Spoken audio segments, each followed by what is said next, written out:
جب بچہ ماں کی گود میں ہوتا ہے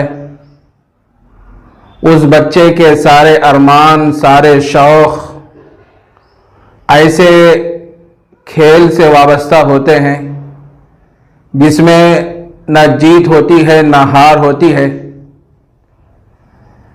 مثال کے طور پر کسی چھوٹے سے بچے کو آپ جھنجھنا دے دیں، وہ بچہ اس سے کھیلتا ہے اور اس کو اپنی پوری کائنات سمجھتا ہے اور اس سے دل لگاتا ہے، بڑی محبت کرتا ہے۔ جب کوئی اس بچے سے جھنجھنا کھینچ لے تو وہ بچہ رونے لگتا ہے، چیخنے لگتا ہے اور یہ سمجھتا ہے کہ میری ساری دنیا لٹ گئی، کیونکہ اس بچے کے سارے ارمان، سارے شوق اسی کھیل سے، اسی جھنجھنے سے وابستہ ہوتے ہیں۔ جب وہی بچہ ذرا بڑا ہو جاتا ہے، دوسرے مرحلے میں قدم رکھتا ہے، تو پہلے مرحلے کی ساری چیزیں اس کی نظر میں بے حقیقت اور بے وقعت نظر آنے لگتی ہیں اور سوچنے لگتا ہے کہ میں نے کن چیزوں پر دل لگایا تھا۔ آدمی جب دوسرے مرحلے میں داخل ہوتا ہے تو پہلے مرحلے کی چیزوں کو بے حقیقت سمجھتا ہے۔ اسی طرح دوسرے دور سے جب تیسرے دور میں داخل ہوتا ہے تو دوسرے دور کی ساری چیزیں اس کی نظر میں کوئی اہمیت نہیں رکھتی۔ تیسرے دور میں جب آدمی داخل ہوتا ہے تو اس کو گلی ڈنڈے کا شوق ہوتا ہے اور جو دوسرے جو کھیل ہوتے ہیں جس میں ہار جیت ہوتی ہے، آدمی اس میں خوب دل لگاتا ہے اور خوب آگے بڑھنے کی فکر اور کوشش کرتا ہے۔ جب وہ مرحلے سے بھی گزر جاتا ہے، چوتھے مرحلے میں داخل ہو جاتا ہے جسے جوانی کا زمانہ کہتے ہیں۔ اب جوانی کے زمانے میں آدمی نہ گلی ڈنڈے سے اس کو محبت ہوتی ہے، نہ جھنجھنے کو وہ چاہتا ہے، نہ اور کھیلوں میں وہ رغبت کرتا ہے، بلکہ اب اس کے سوچنے کا انداز بدل جاتا ہے۔ اب اس کو اپنی زینت کی فکر ہوتی ہے کہ میرے کپڑے کیسے ہوں، میرا لباس کیسا ہو اور میرے بال کیسے ہوں، میرے جوتے کیسے ہوں۔ کبھی کبھی وہ کھیلتا بھی ہے تو ہمیشہ اس کو اس بات کی فکر رہتی ہے کہیں میرے کپڑے خراب تو نہ ہو جائیں، کہیں میرے کپڑے میلے تو نہ ہو جائیں، ہمیشہ اپنے کپڑوں کو دیکھتا رہتا ہے۔ جب آدمی چوتھے مرحلے سے یعنی جوانی کے دور سے جب نکل کر پانچویں مرحلے میں داخل ہوتا ہے، جسے 40-45 سال کا جو زمانہ ہوتا ہے، اس زمانے میں آدمی کو اپنے کیریئر بنانے کی فکر ہوتی ہے۔ اب وہ سوچنے لگتا ہے کہ اب میری عمر تو 40-45 سال کی ہو گئی ہے، اب میرے بچے بھی ہو گئے ہیں، کس طرح ترقی کروں، آگے بڑھوں، کوئی مجھے اچھا منصب مل جائے، عہدہ مل جائے۔ آدمی اس کی فکر اور کوشش میں لگا رہتا ہے۔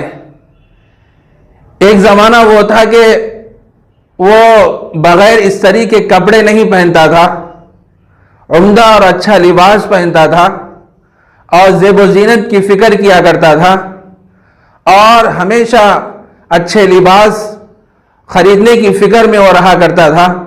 لیکن جب وہ مرحلے سے گزر کر دوسرے مرحلے میں جب داخل ہوتا ہے تو وہ ساری چیزیں اس کو بے اہمیت اور بے حقیقت اس کو نظر آنے لگتی ہیں۔ اب وہ سوچنے لگتا ہے اب تو میرے بچے ہو گئے ہیں، اور بچے اس کی گود میں بیٹھے ہوئے ہوتے ہیں، کوئی ہاتھ پکڑ رہا ہے، کوئی پیر پکڑ رہا ہے، اور وہ ساری چیزیں بچوں کے لیے وہ برداشت کرتا ہے۔ اور اس کے دل میں خیال رہتا ہے کہ میں اپنا کیریئر کیسا بناؤں اور مجھے کوئی منصب مل جائے، عہدہ مل جائے، اس بات کی فکر اور کوشش میں وہ ہمیشہ لگا رہتا ہے۔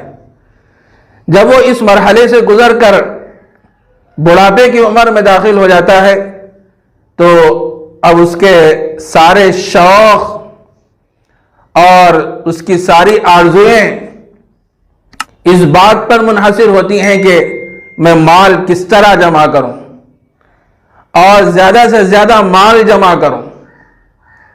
پہلے زمانے میں تو ہوتا ایسا تھا کہ لوگ مال زیادہ جمع کرنے کی فکر کرتے تھے، اس زمانے میں بھی موجود ہے۔ اور دوسری بات یہ ہے کہ کثرت اولاد پر لوگ فخر کیا کرتے تھے بڑھاپے کے زمانے میں کہ میرے پاس مال اتنا ہے، میرے بچے اتنے ہیں، اس پر آدمی فخر کیا کرتا تھا۔ اس زمانے میں آدمی کثرت اولاد پر اتنا فخر نہیں کرتا، بلکہ اس بات پہ فخر کرتا ہے کہ میرا بیٹا فلاں جگہ ملازمت کر رہا ہے، میرا بیٹا لندن میں ہے، کوئی امریکہ میں ہے، اور کوئی کسی جگہ میں ہے، بڑے عہدے پہ ہے، بڑے منصب پہ ہے، انجینئر ہے، فلاں ہے۔ اس کا تذکرہ دوسروں کے سامنے کر کے آدمی خوش ہوتا ہے۔ تو بڑھاپے کے زمانے میں آدمی کو ہمیشہ اس بات کی فکر رہتی ہے کہ میں مال کس طرح جمع کروں اور کس طرح آگے بڑھوں، اور بچے جو ملازمت کرتے ہیں دوسروں کے سامنے اس کا تذکرہ کر کے آدمی خوش ہو جاتا ہے۔ میرے عزیز دوستوں، بزرگوں، جو انسانی زندگی کے جو مختلف زمانے ہیں، مختلف ادوار ہیں، جب انسان پہلے مرحلے میں ہوتا ہے تو وہی چیزیں اور سارے شوق اس کے اسی کھیل سے وابستہ ہوتے ہیں، اسی میں آدمی دل لگاتا ہے۔ جب اس مرحلے سے گزر کر دوسرے مرحلے میں داخل ہوتا ہے تو پہلے مرحلے کی ساری چیزیں اس کی نظر میں بے وقت ہو جاتی ہیں۔ جب تیسرے مرحلے میں داخل ہوتا ہے تو دوسرے مرحلے کی ساری چیزیں اس کی نظر میں کوئی اہمیت نہیں رکھتے۔ اسی طرح میرے دوستو ہوتے ہوتے انسان بڑھاپے کے زمانے میں آ جاتا ہے تو اس کو اس بات کی فکر ہوتی ہے کہ مال کس طرح جمع کروں، اور اس کو جمع کرنے کی فکر اور کوشش میں لگا رہتا ہے۔ اسی فکر اور کوشش میں رہتے ہوئے انسان اس دنیا سے رخصت ہو جاتا ہے۔ آنے کا مقصد دنیا میں جو تھا اس کو بھول جاتا ہے اور ہمیشہ کے لیے دنیا چھوڑ کے چلا جاتا ہے۔